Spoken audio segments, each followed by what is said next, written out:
اسی وجہ سے ہم کہتے ہیں کہ جو یہ کہتے ہیں نا فضائل اعمال میں شرک بھرا ہوا ہے وہ عیسائی ذہنیت سے دیکھتے ہیں, اور جو یہ کہتے ہیں کہ یہ واقعات ممکن ہی نہیں ہیں وہ ملحد ہیں, وہ ایتھیسٹ ذہنیت سے دیکھتے ہیں. اگر فضائل اعمال میں شرک بھرا ہوا ہوتا نا تو آج فضائل اعمال پڑھنے والے دنیا کے سب سے بڑے مشرک ہوتے. میں نے تبلیغیوں سے زیادہ کوئی توحید پرست دیکھا نہیں. ان کو قبروں سے لوگوں کو اٹھا کے صرف اللہ سے ہوتا ہے, اللہ کے سوا سے نہیں ہوتا, یہ نعرہ لگاتے ہوئے تو سنا ہے انہوں نے, حالانکہ وہ صبح و شام فضائل اعمال کی کرامتیں پڑھتے ہیں لیکن توحیدی ذہن سے. اب انشاءاللہ تعالی میں ان کو ریبٹل کرتے ہوئے دن رات میں جو 17 فرض رکھتے ہیں ان کی نسبت سے 17 ریفرنسز رکھوں گا تبلیغی جماعت کے اپنے نصاب سے, فضائل اعمال سے, اور میں ان کی عوام کو بتاؤں گا یہ آپ کے سامنے بھوسا رکھ رہے ہیں پچھلے کئی سو سال سے,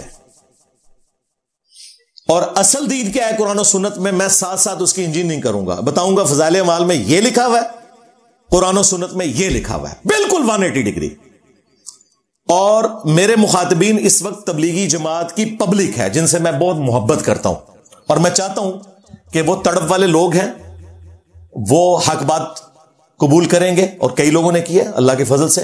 اور مجھے موقع ملا ہے کہ میں تبلیغی جماعت کو بتاؤں کہ جو سلیبس آپ اٹھا کر پورے اخلاص کے ساتھ پھر رہے ہیں گلی گلی, گاؤں گاؤں, ملک ملک, اس کے اندر کیا کیا خرافات لکھی ہیں. انہوں نے آپ کو اللہ کی کتاب سے, اس کے محبوب صلی اللہ علیہ وآلہ وسلم کی احادیث سے ہٹا کر بزرگوں کی کتابوں کے پیچھے لگایا ہوا ہے جس کے اندر یہ خرافات ہیں. اور یہ 17 حوالے تو میں نے ٹائم کی بچت کی وجہ سے رکھے ہیں, ورنہ یہ حوالے درجنوں میں بھی نہیں ہے, سینکڑوں میں ہے, سینکڑوں میں.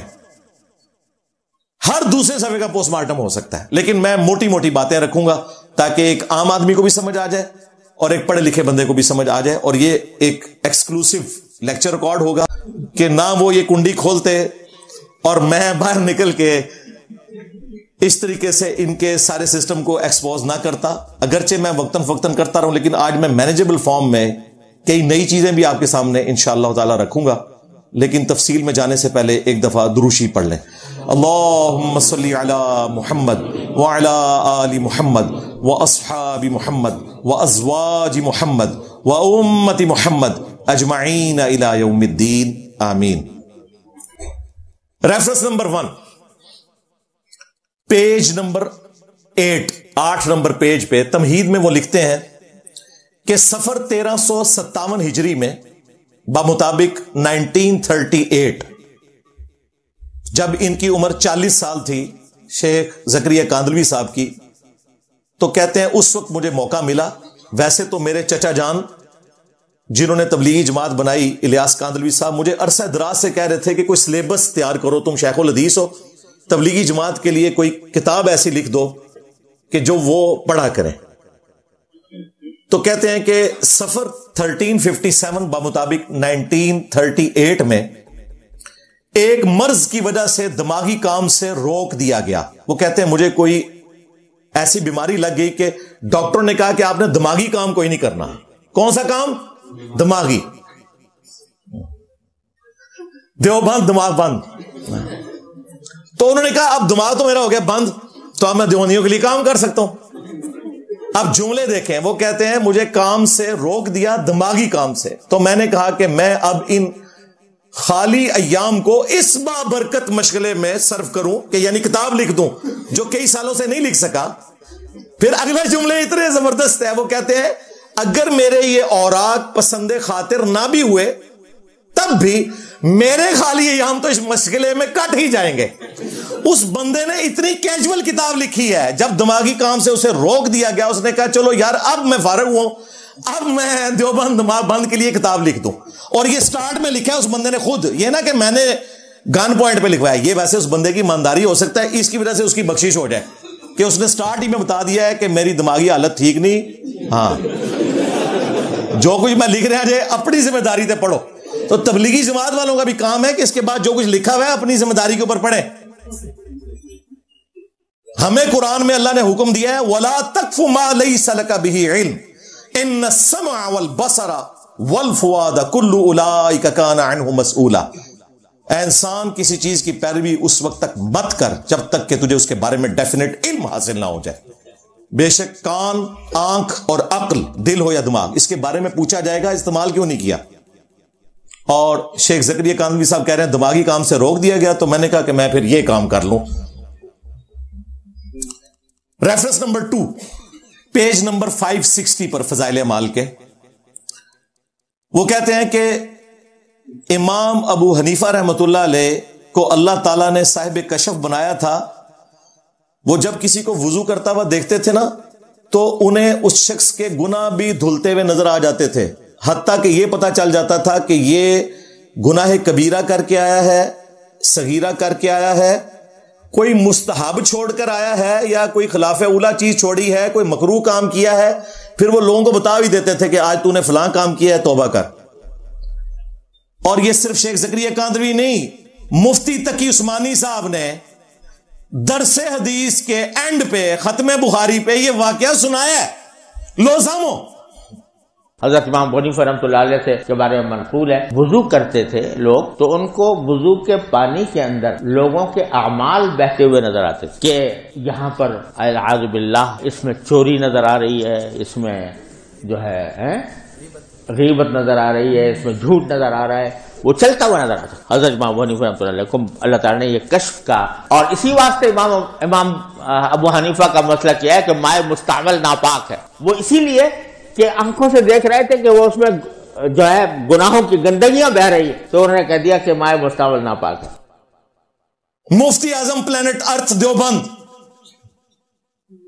تقی عثمانی صاحب یہ سنا چکے ہیں واقعہ. اب صحابہ کرام کو تو اس قسم کا کوئی کشف حاصل نہیں تھا کہ وہ ایک دوسرے گناہ دھلتے ہوئے دیکھ لیتے.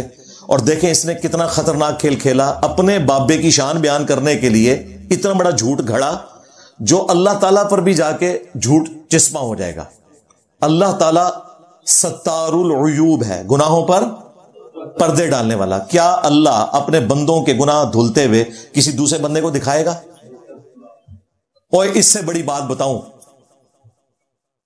آپ کے دل جھوم اٹھیں گے. صحیح بخاری اور صحیح مسلم دونوں میں حدیث ہے، قیامت والے دن اللہ تعالیٰ اپنے گناہگار بندے کو اپنے قریب کرے گا جیسا کہ اس کی شان کے لائق ہے.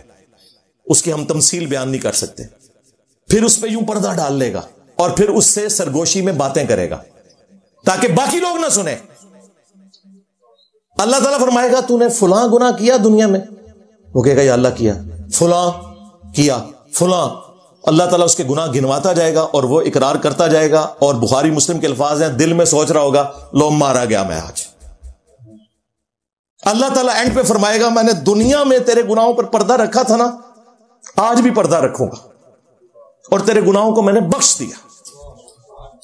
قیامت کے دن بھی اللہ تعالیٰ اہل ایمان کے گناہوں کو لوگوں پر عیاں نہیں کرے گا. اور تم کہہ رہے ہو کہ امام حنیفہ لوگوں کے گناہ دھلتے ہوئے دیکھتے تھے. جھوٹ، فراڈ. اس سے بڑھ کر بخاری اور مسلم میں حدیث ہے، رسول اللہ نے فرمایا صلی اللہ علیہ وآلہ وسلم، دیکھو تم میرے پاس مقدمہ لے کر آتے ہو، تم میں سے کوئی چرب زبان ہوتا ہے اور زبان کی تیزی کی وجہ سے یوں لگتا ہے کہ وہ حق پر ہے اور میں اس کے حق میں فیصلہ بھی کر دیتا ہوں. مجھے نہیں پتا کہ اس کے دل میں کیا ہے، جو کچھ سامنے ہے میں اس کے اوپر فیصلہ کر دیتا ہوں. یاد رکھنا اگر میں نے تمہارے حق میں فیصلہ کر دیا تب بھی اگر تم حق پر نہ ہوئے تو میرے فیصلے کے باوجود آگ کا ٹکڑا یہاں سے لے کر جا رہے ہو. حالانکہ رسول اللہ نے فیصلہ کر دیا کہ یہ حق پر ہے، لیکن وہ حق پہ نہیں تھا. چرب زبانی سے اس نے نبی کو قائل کر لیا اور حضور نے اس کے حق میں فیصلہ کر دیا. اس کے باوجود وہ آگ کا ٹکڑا لے کر جا رہا ہے. کیوں؟ نبی کو دھوکہ دے سکتا ہے، اللہ کو نہیں دے سکتا. سورہ توبہ میں یہی تو ہے کہ اے نبی یہ منافقین جو بہانے بنا رہے ہیں آپ کو تو راضی کر لیں گے، اللہ کو کیسے راضی کریں گے. ہاں، کعب بن مالک کی توبہ کا واقعہ جو بخاری مسلم میں ہے، اس میں کعب بن مالک کہتے ہیں میں نے بھی ارادہ کیا کہ حضور سے بہانہ کروں کیونکہ اتنی بھیڑ میں حضور کو پتہ نہیں چلنا تھا، لیکن مجھے خطرہ ہوا بعد میں اللہ تو بتا دے گا. صحابہ کرام کا یہ عقیدہ تھا. اور یہ امام حنیفہ کے بارے میں کہتے ہیں گناہ دھلتے ہوئے. نبی علیہ السلام کو تو کعب بن مالک کا گناہ نہیں نظر آیا، حالانکہ نبی وہ ہیں کہ جن کو اللہ تعالیٰ غیبی خبریں دیتا تھا. جو نبی کے حق میں غیبی خبریں نہ مانے وہ کافر ہے. وما کان اللہ لیطلعکم علی الغیب، وَلَٰكِنَّ اللَّهَ يَجْتَبِي مِن رُّسُلِهِ مَن يَشَاءُ. اللہ کی شان نہیں کہ ہر بندے کو غیب پر اطلاع دے، اپنے رسولوں میں سے جسے چاہتا ہے وہ چنتا ہے. تمہارا کام ہے اللہ اور اس کے رسول کی خبروں پر ایمان لاؤ. رسول کو تو غیبی تائید بھی حاصل ہوتی ہے. صحیح بخاری میں حضرت عمر فاروق رضی اللہ تعالیٰ عنہ کا قول ہے کہ جب تک رسول اللہ دنیا میں موجود تھے نا، اللہ تعالیٰ ہمیں وحی کے ذریعے بتا دیتا تھا. اب حضور کے جانے کے بعد ہمیں نہیں پتا کہ تم میں سے کون حق پہ ہے اور کون باطل. ہم تمہاری زبان کے مطابق فیصلہ کریں گے، دل کا معاملہ اللہ کے سپرد ہے. ہم ظاہری اعمال کے اوپر فتویٰ لگائیں گے. اور یہ کہتے ہیں امام حنیفہ کو گناہ دھلتے ہوئے نظر آ جاتے تھے، ورنہ بڑا آسان طریقہ تھا. حضرت عمر کہتے ہیں میں تو امام حنیفہ سے اتنا افضل ہوں کہ میرے گھوڑے کے قدموں کی خاک، وہی جو جعلی سٹوری انہوں نے بتائی ہے، اس کو ابو حنیفہ نہیں پہنچ سکتا. تو میرے سامنے وضو کر، میں ابھی بتا دوں گا تو نے جرم کیا ہے یا نہیں. لو سانو دیکھا کتنے گیا دماغ میرا، بند نہیں ہے نا، کھلے ہے. وضو کرو میں دس دیں گا، ابو حنیفہ دس سکتا تو میں کیوں نہیں دس سکتا؟ سب کہانیاں جھوٹ سے کوڑ مار دے رہے ہو.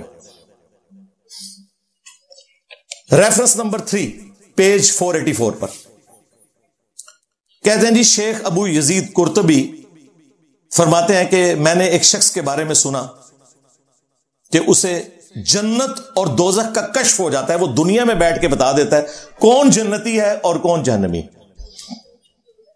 اور کہتے ہیں یہ بات بھی میں نے سن رکھی تھی، سنا کے سننی، ٹنی پڑھ پڑھا کے سنی نہیں، کہ 70,000 دفعہ اگر کوئی شخص اپنی زندگی میں لا الہ الا اللہ پڑھ لے اور سٹور کر کے رکھ لے، قیامت والے دن اس کی مغفرت ہو جائے گی. بلکہ اگر وہ TCS کروا دے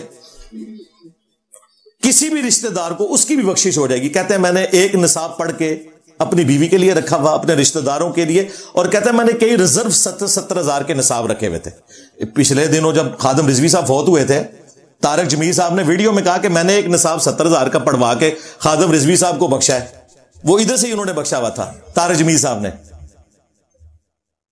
اب شیخ زکریا کاندلوی صاحب ان بزرگوں کے بارے میں لکھتے ہیں کہ انہوں نے اس نوجوان کو جسے کشف ہوتا تھا اسے کھانے پہ بلایا، تو کھانا کھاتے ہوئے اس نے اچانک چیخ ماری اور رونا شروع کر دیا اور کہا کہ میری ماں کو فرشتے جہنم کی طرف لے کے جا رہے ہیں. دنیا میں بیٹھ کے، نبی نہیں، صحابی نہیں، تبع تابعی نہیں، یہ کوئی 7ویں 8ویں صدی ہجری کا واقعہ ہے. تو وہ قرطبی صاحب کہتے ہیں میں نے دل میں نا جو 70,000 ایک نصاب پڑھ کے رکھا وطن لادہ سے، اس پہ مور لگائی، اسی ٹائم TCS کر دیا اس کی ماں کو، یعنی کہ سال ثواب کر دیا. تو ایک دم وہ ہنسنا شروع ہو گیا. اس نے کہا کہ فرشتے میری ماں کو جنت کی طرف لے کے جا رہے ہیں، وہ آپ کی TCS ڈاک پہنچ چکی ہے. اچھا، اس کے بعد شیخ قرطبی کہتے ہیں کہ اس واقعے سے مجھے 2 فائدے ہوئے. ایک تو مجھے یہ پتا چل گیا کہ 70,000 والی بات درست ہے، چیک ہو گئی.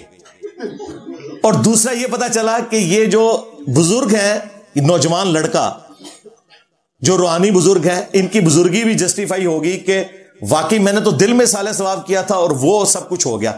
اب مجھے بتائیں جن لوگوں کا انٹلیکچوئل لیول یہ ہے کہ ایک بندے کی ایکٹنگ کرنے کے اوپر جو پتہ نہیں واقعہ ہے بھی ہے نہیں،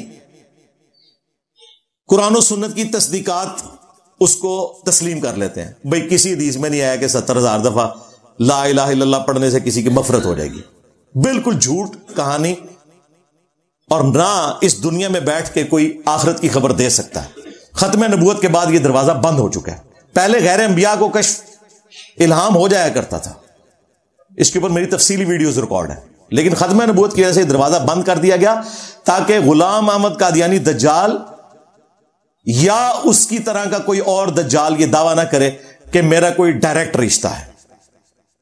یہ تو آپ نے فضائل اعمال کا عقیدہ سنا. اب بخاری مسلم میں آتا ہے نبی الاسلام ایک قبرستان سے گزرے، 2 قبروں کے پاس کھڑے ہو گئے. آپ نے فرمایا کہ ان 2 قبر والوں کو عذاب ہو رہا ہے. صحابہ کرام کو نہیں نظر آیا، پوائنٹ ٹو بی نوٹڈ. اور فرمایا بڑی وجہ سے نہیں، ایک پیشاب کے چھینٹوں سے نہیں بچتا تھا، دوسرا چگلی کھایا کرتا تھا. پھر نبی الاسلام نے ایک ٹانی درخت کی توڑ کے 2 ٹکڑے کر کے دونوں قبروں پہ لگائی اور فرمایا جب تک ہری رہیں گی ان کے عذاب میں تخفیف ہو جائے گی نبی الاسلام کی برکت سے. صحیح مسلم میں حدیث ہے، نبی الاسلام ایک قبرستان سے گزر رہے تھے، آپ کا خچر بدک گیا. صحابہ نے کہا یہ کیا ہوا؟ آپ صلی اللہ علیہ وآلہ وسلم نے فرمایا کہ ان قبر والوں کو عذاب ہو رہا ہے، عذاب قبر سے اللہ کی پناہ مانگو، اور فرمایا میں نے ارادہ کیا کہ اللہ تعالیٰ تمہیں عذاب قبر سنوا دے، لیکن مجھے خدشہ ہوا تم اپنے مردوں کو دفنانا چھوڑ دو گے۔ سنوا دے، دکھا دے نہیں۔ وہ کہہ رہے ہیں کہ جو وہ منڈا ویگ لیندا سی۔ صحابہ اکرام جو اس امت کے سب سے بڑے اولیاء ہیں، ابو بکر، عمر، عثمان و علی رضی اللہ عنہم اجمعین وعلیہم السلام اجمعین، وہ تو سننے کی سکت نہیں رکھتے قبر کے عذاب کو، اور تمہارے بزرگ جو ہے دیکھ لیتے ہیں۔ اندازہ کریں۔ بخاری میں ایک حدیث ہے، عثمان بن مظعون ایک صحابی بوڑھے تھے، فوت ہو گئے، ان کی خدمت کرتی تھی ایک عورت ام العلا، تو انہوں نے ان کی میت کے پاس کھڑے ہو کر کہا کہ عثمان تیرے لیے تو اللہ کے حضور جنتیں ہیں۔ نبی علیہ السلام پاس کھڑے تھے، آپ نے فرمایا تمہیں کس نے بتایا کہ یہ جنت میں؟ ہائے ہائے ہائے، امیجن کریں حضور کے سامنے کوئی اس طرح کی سٹیٹمنٹ دے اور آگے سے حضور پوچھ لیں کہ تنو کنے دسیا ہے، تو اس بندے کی حالت کیا ہوگی؟ آپ نے فرمایا حالانکہ میں اللہ کا رسول ہوں، لیکن مجھے نہیں پتا کہ میرے ساتھ اور اس کے ساتھ کیا ہوگا۔ یہ آپ نے عاجزی کا اظہار کیا، ورنہ آپ علیہ السلام تو جنتی ہیں۔ سمجھانے کے لیے اس لیول پہ اترنا پڑتا ہے۔ ام العلا کہتی ہیں اللہ کی قسم اس دن کے بعد میں نے کبھی کسی کے مرنے پہ نہیں کیا کہ سیدھا جنتی ہے۔ اور یہ دیکھا یہ نورانی شکلوں سے دھوکہ کھا کے کہتے ہیں دیکھیں جنتی روح نظر آ رہی ہے، کتنا نورانی چہرہ ہے۔ اپنے فرقے کا ہو، دوسرے فرقے کا ہو تو کہتے ہیں لعنت پئی ہے۔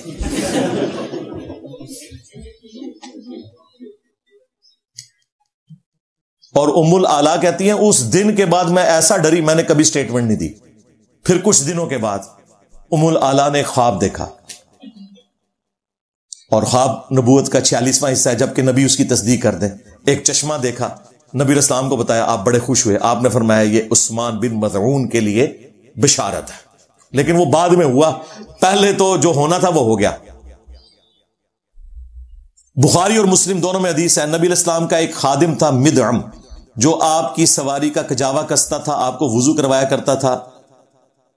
غزوہ خیبر کے موقع پر ایک نامعلوم تیر اسے آ کر لگا اور وہ شہید ہو گیا۔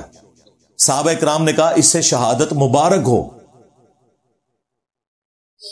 نبی علیہ السلام نے فرمایا تم کہہ رہے ہو شہادت مبارک؟ میں نے اپنی آنکھوں سے دیکھا ہے، اللہ نے مجھے دکھایا کہ اس نے مال غنیمت کی ایک چادر چوری کی تھی، وہ آگ کی اسے پہنا دی گئی ہے۔ صحابہ کرام کو تو سامنے میت کے اوپر چادر نظر نہیں آ رہی ہے، ان کے بزرگ یہاں بیٹھ کے نا تو آخرت کا فیصلہ کر رہے ہیں۔ جھوٹ، کوڑ۔ صحابہ کرام فوراً گھروں کی طرف دوڑے۔ اگر کسی نے رسی کا ایک ٹکڑا بھی بے قیمت سمجھتا ہوا اپنے پاس رکھ لیا تھا، اس نے بھی واپس جمع کرایا کہ کہیں یہ بھی آگ کا نہ بنا دیا جائے۔ یہ صحابہ کرام کی اوبیڈینسی تھی، سمعنا و اطعنا۔ مجھے بتائیں نبی علیہ السلام کا خادم اگر چادر چوری کرے، اس پہ آگ کی پہنا دی جائے، اور ہم کہیں کہ جو کچھ بھی ہیں تیرے محبوب کی امت سے، اور صحابہ اسے شہید کہہ رہے ہیں، بالکل ٹھیک کہہ رہے ہیں، لیکن اللہ تعالیٰ نے لحاظ نہیں کیا، اس نے بھی اگر غلط کام کیا تو پکڑا گیا۔ رضی اللہ عنہم اجمعین نہیں کہا اللہ تعالیٰ نے، اللہ تعالیٰ جب چاہے پکڑ سکتا ہے کسی کو۔ اور دوسرا اس سے یہ بھی رزلٹ نکلا کہ صحابہ اکرام کو تو سامنے میت کے اوپر آگ کی چادر نظر نہیں آئی ہے، اور ان کے بزرگ جو ہیں وہ جنت اور جہنم دیکھ لیتے ہیں۔ اس کا مطلب ہے جھوٹ بولتے ہیں۔ یا وہ کہانی جو کرواتے تھے نا کہ جی صحابی کے گھوڑے کی قدموں کی خاک کو کوئی غوث کتب ابدال نہیں پہنچ سکتا، وہ فراڈ تھی۔ ہر چیز ہی تمہاری فراڈ ہے، سیدھی سی بات ہے۔ ریفرنس نمبر 4 پیج 427 پر کمال کی چیز ہے۔ کہتے ہیں جی ہمارے ایک صوفی بزرگ تھے عبدالعزیز دباغ، وہ کہتے ہیں بالکل امی تھے، وہ ان پڑھ، ان کے پاس کوئی ڈگری نہیں تھی، نہ کسی مدرسے کی نہ کسی اسکول کی۔ جس طرح باپا جانی ہے امیر اہل سنت، وہی باپا جانی تھی ڈگری کی تھے آئے۔ وہ کہتے ہیں میں نے 4 جماعتیں پڑھی ہیں ایک جگہ، 4 ایک جگہ، اگر وہی والی دوبارہ ریپیٹ کی ہیں تو ٹوٹل 4 ہیں، اگر جمع کر لیں تو 8 ہیں، میٹرک کی ڈگری بھی نہیں، اور امیر اہل سنت۔ اور یہ کہتے ہیں کہ ہمارے صوفی بزرگ تھے بالکل امی تھے، لیکن وہ کسی شخص کو قرآن حکیم یا حدیث بیان کرتے ہوئے سن کر اور اسے دیکھ کر بتا دیتے تھے کہ یہ آیت پڑھ رہا ہے، حدیث پڑھ رہا ہے، اور حدیث کون سی پڑھ رہا ہے؟ حدیث قدسی پڑھ رہا ہے، یا نبی الاسلام کی حدیث پڑھ رہا ہے، یا کوئی جھوٹی حدیث پڑھ رہا ہے۔ وہ کہتے ہیں جی، وہ دیکھ کے بتا دیتے تھے۔ کیسے؟ وہ کہتے ہیں کہ وہ فرماتے تھے کہ جب کوئی شخص قرآن یا حدیث پڑھتا ہے تو اس کے منہ سے نور نکلتا ہے، تو مجھے اس نور کی چمک سے اندازہ ہو جاتا ہے کہ یہ آیت پڑھی ہے اس نے، یہ آیت کا نور ہے، یہ حدیث قدسی کا نور ہے، یہ حدیث نبوی کا نور ہے۔ اور جب نور نہ نکلے تو مجھے پتا چل جاتا تھا یہ حدیث نہیں ہے۔ اندازہ کریں، یہ لوگ حدیثوں کو اس طرح جج کرتے ہیں، یعنی محدثین نے اپنی زندگیاں ویسے ہی گلا دی۔ یہ کہتے ہیں دائیں طرف سلام پھیرا سارے حافظ ہو گئے، بائیں طرف سلام پھیرا سارے ناظرہ ہو گئے۔ یہی باتیں ہیں نا۔ صحابہ کرام کو تو یہ حاصل نہیں تھا۔ بخاری مسلم میں حدیث ہے، حسان ابن ثابت مسجد نبوی میں نعتیہ اشعار پڑھ رہے تھے، حضرت عمر آئے، آپ نے صرف تیکھی نظروں سے دیکھا، فرمایا کچھ نہیں۔ حسان ابن ثابت شاعر تھے، شاعر دلیر بھی نہیں ہوتے، پھر بھی جرت دکھائی اور کہا عمر اس طرح میری طرف نہ دیکھ، تجھ سے بہتر شخصیت مسجد میں ہوتے تھے، میں انہیں بھی نعتیہ اشعار سناتا تھا۔ محمد رسول اللہ صلی اللہ علیہ وآلہ وسلم۔ حضرت عمر نے کہا کہ اپنی اس بات کا گواہ پیش کرو، یعنی حضرت عمر کو بھی نہیں پتا تھا کہ یہ نعتیہ اشعار پڑھتے تھے نبی اسلام کے سامنے۔ ہو سکتا ہے کسی صحابی سے حدیث چھپی رہ جائے، سوائے ان کے بزرگوں کے، وہ کہتے ہیں انہوں نے ساری حدیثاں پتا سا۔ تو انہوں نے کہا یہ ابو ہریرہ بیٹھے ہیں۔ ابو ہریرہ نے کہا امیر المومنین میں گواہی دیتا ہوں کہ یہ سچ کہہ رہے ہیں، بلکہ نبی الاسلام نے تو دعا کی تھی کہ اے اللہ روح قدس کے ذریعے حسان کی مدد فرما، جس طرح تو نے عیسیٰ ابن مریم کی مدد فرمائی تھی۔ وَأَيَّدْنَاهُ بِرُوحِ الْقُدُسِ۔ حضرت عمر خاموشی سے وہاں سے چلے گئے، ایکسپٹ کر لیا۔ حضرت عمر کو تو حسان ابن ثابت کے منہ سے نور نکلتا ہوا نظر نہیں آیا کہ یہ حدیث ہے بھی ہے کہ نہیں۔ لو سامو، ان کے بزرگوں کو تو نور سے پتا چل جاتا تھا۔ حضرت عمر نے گواہی طلب کی، او بھائی دین اس طرح ہی چلتا ہے، کس سے کہانیوں پہ نہیں چلتا۔ امام مسلم کا آپ مقدمہ پڑھ کے دیکھیں، محدثین کی ایفرٹ اس کے اوپر رہی ہے کہ وہ چیک کریں کہ راویوں کے حالات زندگی کیا ہیں، وہ جھوٹ تو نہیں بولتے تھے، ان کا حافظہ تو نہیں بگڑ گیا تھا، اختلاط کا شکار تو نہیں ہو گئے تھے۔ اسماء و رجال کا اتنا کمپلیکس علم ہے جسے ڈیولپ کیا گیا ہے یہ چیک کرنے کے لیے، ورنہ اگر اس طرح کا کوئی علم ہوتا کہ منہ سے نکلنے والے نور سے اندازہ کر لے کوئی کہ یہ آیت ہے، حدیث بھی کون سی ہے، تو بھائی یہ سب لوگ جو ہیں وہ نعوذ باللہ اپنی زندگیاں ضائع کرتے رہے۔ سب کہانیاں جھوٹ بولتے ہیں یہ۔ اور اسی پیج پہ آگے چل کے انہوں نے اپنے بزرگ کو بھی بیچ میں نا شامل کر دیا ہے۔ یہ طریقہ ہوتا ہے نا، پہلے ایک پرانے بزرگ کا ذکر کر کے پھر کہتے ہیں جی ہمارے بھی جو شیخ تھے نا خلیل احمد سہارنپوری، وہی المحند علی المفند والے، المتوفا 1927 عیسوی، وہ شیخ زکریا کاندلوی کے پیر صاحب ہیں۔ کہتے ہیں ہمارے پیر صاحب کی بھی یہ حالت تھی کہ ایک دفعہ ایک صاحب کشف بزرگ حرم مکہ میں بیٹھے ہوئے تھے، تو وہ کہتے ہیں کہ انہیں اچانک کشف ہوا کہ پورے حرم کی کیفیت بدل گئی ہے، تو انہوں نے کہا کہ بہت بڑے کوئی اللہ کے ولی آ گئے ہیں۔ اور تھوڑی دیر بعد خلیل احمد سہارنپوری صاحب وہاں آگے، ان کا دیکھا میں نے پہلے ہی آپ کو بتایا تھا، اندازہ کرو انہیں کدھر ویکھ لیا ہونا ہے، انہیں نال کہانی چھڑ دیتی اپنی، انہوں نے پکڑ کے کان لے کے ٹور پیٹے۔ اس طریقے سے یہ لوگ پریزنٹ کرتے ہیں۔ اور یہ وہ خلیل احمد سہارنپوری ہے جس کے بارے میں کہہ رہے ہیں حرم مکہ میں بھی ایسا نور ہے کہ کیفیت بدل گئی۔ اس کے اوپر اعلیٰ حضرت نے کفر کا فتویٰ دیا ہوا ہے اسام الارمین میں۔ ہاں، اس نے بکواس کی تھی کہ شیطان کا علم رسول اللہ سے زیادہ ہے صلی اللہ علیہ وآلہ وسلم، نعوذ باللہ من ذالک۔ تو اس کے اوپر پھر گرفت کی تھی اعلیٰ حضرت نے۔ یہ کس قسم کی بات کر رہے ہو؟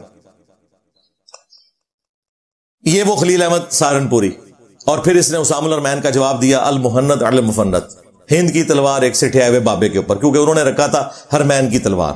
وہ میں اکثر تعارف کروا چکا ہوں، وہ جسے شوق ہے تو وہ میری باقی ویڈیوز دیکھ لے۔ بہرحال یہاں پہ چونکہ ان کا ذکر خیر آیا تھا تو میں نے ذکر کر دیا کہ خلیل احمد سہارنپوری شیخ زکریا کاندلوی کے پیر و مرشد تھے۔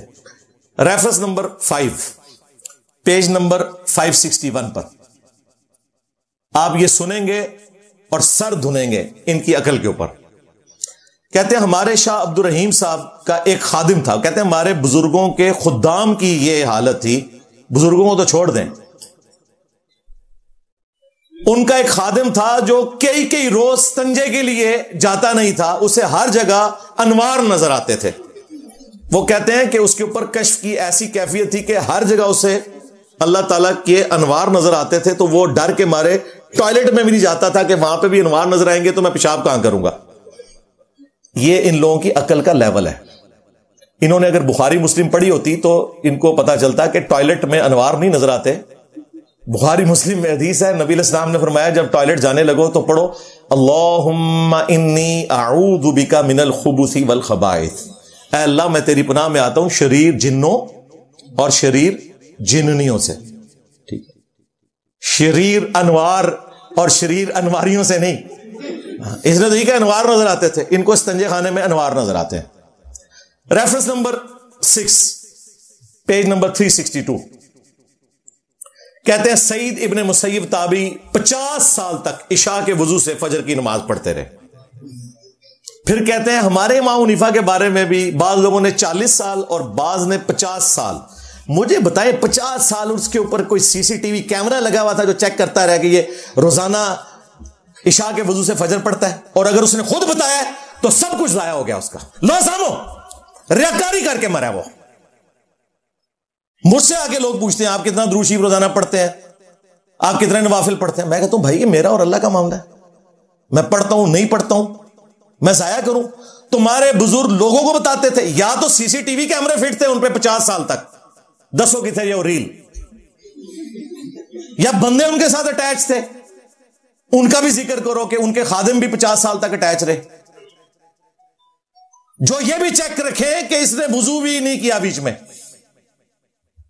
یہ کون بتا سکتا ہے؟ جھوٹ کہانیاں, اور اس سے بڑھ کر یہ ہے ہی گناہ کا کام, ثواب کا کام تو نہیں ہے. عبد القادر جیلانی کے بارے میں بھی کہتے ہیں دین کی تعلیمات تو یہ نہیں ہے بھائی. بخاری اور مسلم میں حدیث ہے 3 اصحاب رسول اللہ کی غیر موجودگی میں آپ کے گھر آئے, دروازے پر دستک دی, نبی علیہ السلام کا پوچھا, وہ نہیں تھے. تو ام المومنین نے بتایا کہ وہ نہیں ہے. تو انہوں نے کہا کہ اما جان ہمیں نبی علیہ السلام کی ذاتی زندگی کے بارے میں بتائیں, آپ کتنی نمازیں پڑھتے ہیں, کتنے نوافل پڑھتے ہیں, کتنے روزے رکھتے ہیں. تو نبی علیہ السلام تو نارمل انسان تھے, یہ ان کے بزرگ ہیں جو اب نارمل ہیں. نبی علیہ السلام کی بیوی نے بتایا کہ وہ رات کو سوتے بھی ہیں, نفل بھی پڑھتے ہیں, نفلی روزے سوموار اور جمعرات کا رکھتے ہیں.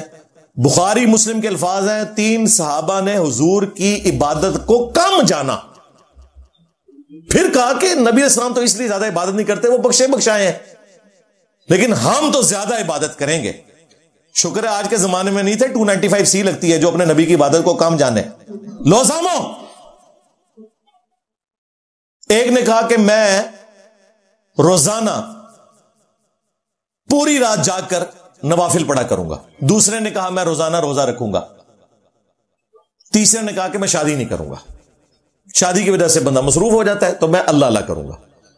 یہ 3 اصحاب اپنے اپنے خیالات کا اظہار کر کے چلے گئے. واپسی پر نبی صلی اللہ علیہ وآلہ وسلم کو ان کی بیوی نے بتایا کہ یہ آپ کے 3 اسٹوڈنٹ آئے تھے, تو یہ کارنامہ وہ کر کے گئے ہیں. نبی علیہ السلام کو غصہ آیا, آپ نے فرمایا کہ بلاؤ ان کو. بلایا گیا, آپ نے فرمایا اللہ کی قسم میں تم سے زیادہ اللہ کا خوف رکھنے والا ہوں. یہ حضور کے غصے کا اظہار تھا کہ تم مجھ سے زیادہ نیک بننا چاہتے ہو, یہ کون سا دین ہے جو تم لے کے چل رہے ہو. آپ نے فرمایا میں رات کو سوتا بھی ہوں اور نوافل بھی پڑھتا ہوں, میں نفلی روزے رکھتا بھی ہوں, چھوڑ بھی دیتا ہوں, اور میں نے اتنی بیویاں کی ہوئی ہیں. من رغب عن سنتی فلیس منی, جس نے میری سنت کو چھوڑ دیا, میرے طریقے کو چھوڑ دیا, اس کا مجھ سے کوئی تعلق نہیں. میرا یہ طریقہ نہیں ہے کہ روزانہ روزہ رکھو, پوری رات جاگ کر عبادت کرو اور شادی نہ کرو. یہ میرا طریقہ نہیں ہے. جس نے میرے طریقے کو چھوڑ دیا اس کا مجھ سے کوئی تعلق نہیں. اور مزے کی بات, اس حدیث کے اوپر امام بخاری نے باب باندھ کر تصوف کا گلا کاٹ دیا ہے. انہوں نے کہا عبادت میں غلو کرنا مکروہ ہے اور بدعت ہے. امام بخاری نے تمہارے صوفیوں کو بدعتی لکھا ہے.